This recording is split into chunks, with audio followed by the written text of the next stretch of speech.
Hello and welcome. I am Exit Light and this is my channel. Thank you for coming. Today I'm going to tell you about a 9-year-old girl who went missing on a dark, stormy night. She was never seen again. Before we get started, a little housekeeping, please. If you would please give this video a thumbs up and subscribe, I would really appreciate it. That does a lot for my channel. And if you would like to share this content, that would be really great. All right, let's get to the story about this little girl. First, a little background. Harold and Akila Degree were married on Valentine's Day in 1988. Then they began to start their family. Their son O'Brien was born just a year later, and Asha was born in 1990. The Degrees raised both children in their house on Oakcrest Drive in a residential subdivision amidst a generally rural area north of Shelby, North Carolina, on the western edge of the Charlotte metropolitan area. Both parents worked regular jobs nearby. The children would let themselves in their home after school was over, where their parents expected that they would get their homework done before their parents arrived home from work. The family made sure that their children were insulated from outside influences and had their life centered around their extended family, which was plenty, church, and school. Akila was quoted as saying in 2013 that the Degrees did not have a computer in their house because every time you turned the TV on, some pedophile had lured a child away from their home via the internet. Akila said that Asha handled this well. She was cautious, she was shy, and she was content mostly to stay within the limits of her parents. She was scared to death of dogs, Akila said. I never thought she would go out of this house. Asha was in the 4th grade at nearby Falston Elementary School. She was going into a 3-day weekend on the 2nd week of February in 2000. The Cleveland County schools were closed on Friday, February 11th. While the Degrees still had to work, the children spent the day at their aunt's house in the same neighborhood from which they went to their youth basketball practice at their school. The following day, Asha's basketball team, on which she was known as the star point guard, lost its first game of the season. Asha had fouled out. Her parents recalled that she was somewhat upset about this, and she cried with her team. But she seemed to have gotten over it, and she watched her brother's game after hers. On February 13th, which was a Sunday, the children went to church, leaving from a relative's house, and then they returned to their home. At around 8 p.m. that night, both children went to bed in the room they shared. About an hour later, the power went out in the neighborhood after a car accident. The power came back on at about 12:30 a.m., at which point Harold checked in on his kids and he saw that both Asha and O'Brien were asleep in their beds. Then, at 2:30 a.m., when he was going to bed, he checked on them again, and they were in their beds. Everything seemed just as it should. Normal, quiet, peaceful. However, shortly afterwards, O'Brien, who was 10 years old, recalled hearing Asha's bed squeaking. He didn't wake up any further than that. He took note of it, but he figured that she was squirming around in bed, trying to get comfortable. However, it was apparently at this time that Asha had gotten out of bed. She took a book bag that she had previously packed with several sets of her clothes and personal items, and she left her house. Somewhere between 3:45 and 4:15 a.m., a truck driver and a motorist said that they saw her walking along Highway 18 wearing a long-sleeved white t-shirt and white pants just north of its junction with Highway 180. They reported this to the police after seeing a TV report about her disappearance. The motorist said that he had turned his car around because he thought it was strange that such a small child would be out by herself at that hour. He circled around 3 times, and when he went to approach her, he said that Asha ran into the woods by the roadside and she disappeared. Also, she didn't appear to be wearing a jacket, and there was a huge, windy rainstorm raging at the same time that this little girl was walking down the highway alone. Aisha's mother, Akila, woke up at 5:45 a.m., a little bit early to get her kids ready for school. They needed to take a bath. They hadn't had time to take one the night before. It was February 14th. It was also an important day, other than Valentine's Day, because it was the Degrees' wedding anniversary. When she opened the children's room to wake them up, Will Bryant was in his bed. Aisha was not, and Akila was unable to find her in the house or any of the family cars. She told Harold that she could not find their daughter. He suggested that maybe Aisha had gone across the street to his mother's house. When Akila called over there, her sister-in-law said that Aisha was not there. Akila said that that's when she went into panic mode. She heard a car next door. She put on shoes and she ran outside. Akila called her mother, who told her to call the police. By 6:40 a.m., the first police officers had arrived on the scene. Police dogs were called to the scene, but they could not pick up Aisha's scent. Keep in mind, there had been a very bad rainstorm. Akila went through the neighborhood calling Aisha's name, which she said had awakened everyone by 7 o'clock in the morning. Friends, family, and neighbors canceled their plans for the day to assist police in searching the vicinity, while the pastors of their church, along with other area clergymen, came to the Degrees' home to support them. By the end of the day, all that had been found was a mitten, which Akila Degree said did not belong to her daughter. She noted that no winter clothing had been taken from the house, which seems strange, doesn't it? That she didn't take a coat, especially considering it was storming.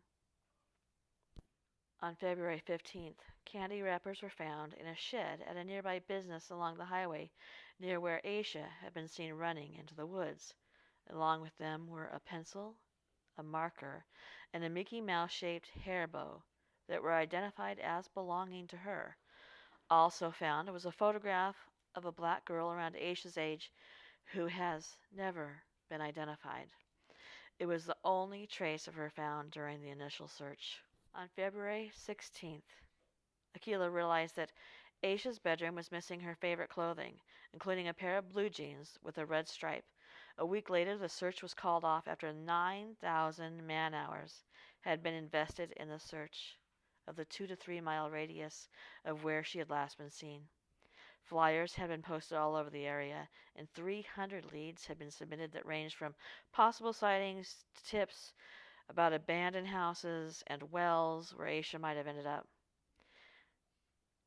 The county sheriff, Dan Crawford, is quoted as saying, "We have never really had that first good, substantial lead." He urged the media to keep the story alive. At a news conference on February 22nd, Crawford said that he was going long range with the search for Aisha. Both the FBI and North Carolina State Bureau of Investigation, the SBI, got involved and put her on their respective databases of missing children. While the agencies were done searching the area of her home and route, they were following everything, he insisted. From Akila's account of what Aisha had taken with her, investigators believe that she had probably planned and prepared for this departure over several days preceding her disappearance. "She's not your typical runaway," observed SBI agent Bart Bupo. Another expert, Ben Ermini of the National Center for Missing and Exploited Children, noted that most children who run away are at least 12 years old.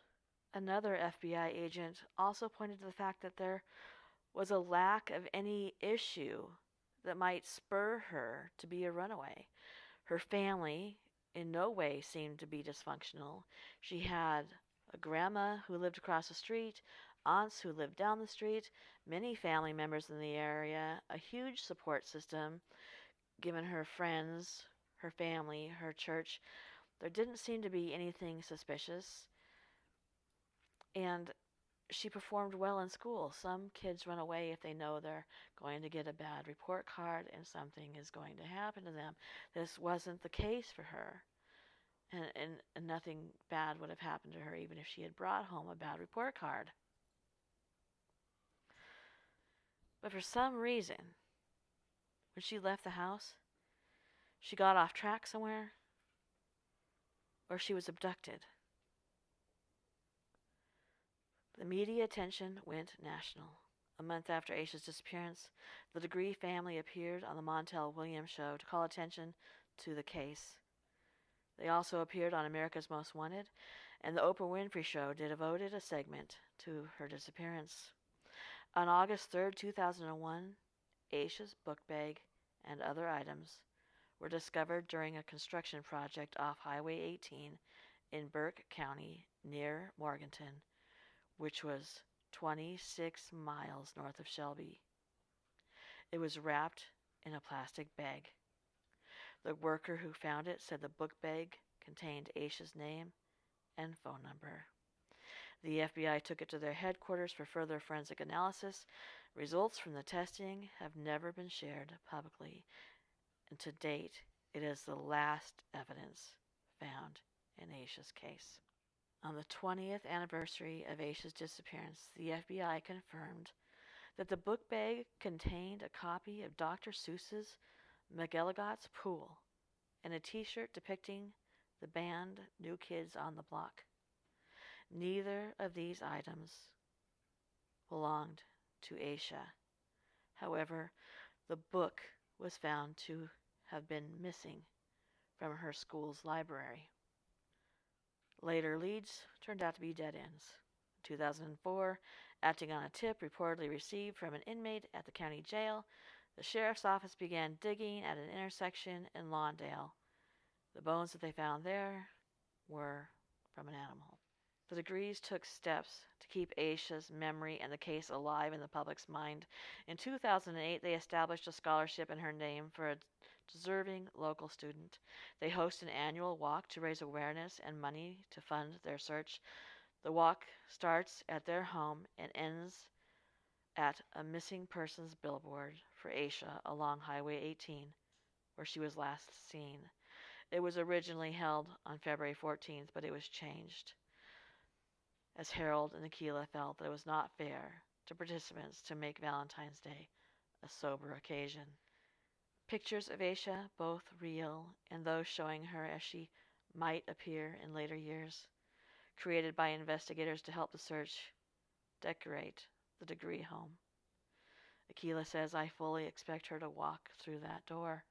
In February 2015, the FBI announced that FBI agents, Cleveland County Sheriff's Office investigators, and the State Bureau of Investigation were re-examining the case and re-interviewing witnesses. They also announced a reward of up to $25,000 for information leading to the arrest and conviction of the person or persons responsible for her disappearance. A community group is offering an additional $20,000 reward. 15 months later, the FBI announced in May 2016 that their reinvestigation of the case had turned up a possible new lead. They disclosed that Asha may have been seen getting into a dark green early 1970s Lincoln Continental Mark IV, or possibly a Ford Thunderbird from the same era, along Route 18, near where she was last seen that night. It was described as having rust around its wheels. In September of 2017, the FBI announced that its Child Abduction Rapid Deployment CARD team was in Cleveland County to assist in the investigation and provide on-the-ground investigative, technical, and behavioral analysis and analytical support to find out more about what happened to Asha. The team worked alongside FBI Charlotte employees, Cleveland County Sheriff's Office investigators, and North Carolina State Bureau of Investigation agencies for 10 days. The agencies also meet several times a month to go over the latest on the investigation. Since September 2017, local agents and investigators have conducted approximately 300 interviews.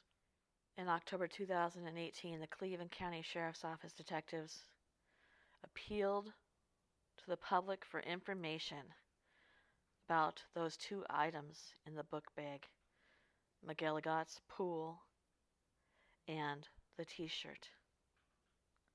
The investigator said that those items are vital clues.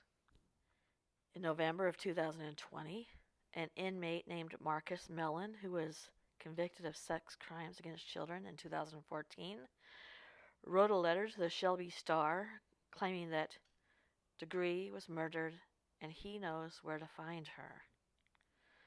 In February of 2021, Cleveland County Sheriff Alan Norman announced that Mellon's claims had led to another dead end.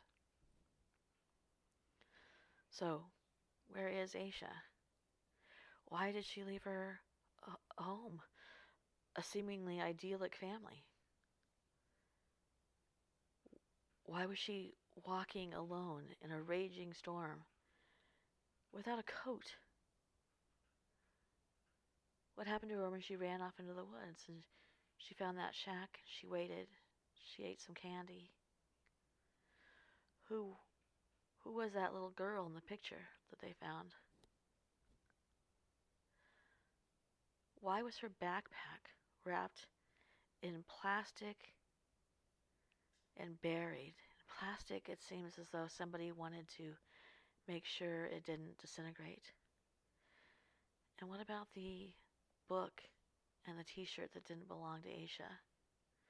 What could that have to do with this case?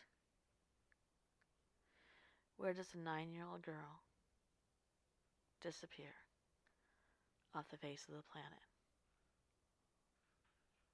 If you, by any chance, have any information, no matter how small, please contact the FBI. Thank you. Good night.